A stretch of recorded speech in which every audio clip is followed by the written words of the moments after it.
my name is Maddie Elias, and for this week's discussion, for number 7, I wrote, in this situation, I would resolve the conflict quickly with my coworker. I would assure that I am calm and rational when confronting this coworker. I would explain to him that it felt as if he were taking longer breaks than he's supposed to, and it seems that he disappears when there's work to be done. This way, I am being direct and honest in my communication. I would bring up the fact that my coworker left a patient waiting for 20 minutes while he made several personal phone calls. When told to mind my own business, I would nicely say that I do not appreciate being treated like that. Depending on how this coworker responds to my assertive communication, I would contemplate bringing this to my supervisor's attention. I would take note on what was said, done, and when the incidences occurred.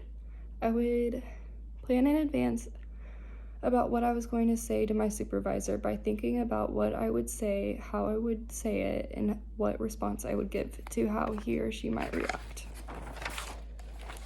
For the second question, number 8, I wrote, in this scenario, I would do my best to avoid the coworker pressing my buttons.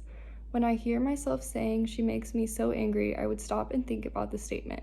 I would remind myself that I have a choice as to whether to be angry or not. I would find a way to maintain control of my own behavior so that others will not push me into doing or saying things that I would rather not do or say. I would make my best effort at assertively communicating with this coworker about the gossiping. I would tell this coworker how I felt in a direct, honest way. I would ask another coworker who I felt had good conflict resolution skills to act as medium to the situation in case my approach at confronting the coworker did not go well. I would also be sure to play it out in my head before confronting this person about the gossiping. I would practice delivering my message in advance and consider role-playing the situation first with a person I trust, such as a friend.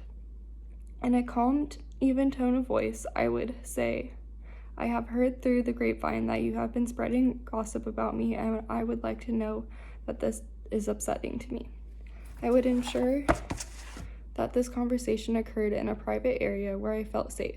I would listen carefully to the coworker's response. I would make sure I had complete, accurate information before confronting this coworker because proceeding on assumptions or third-hand information might not be true.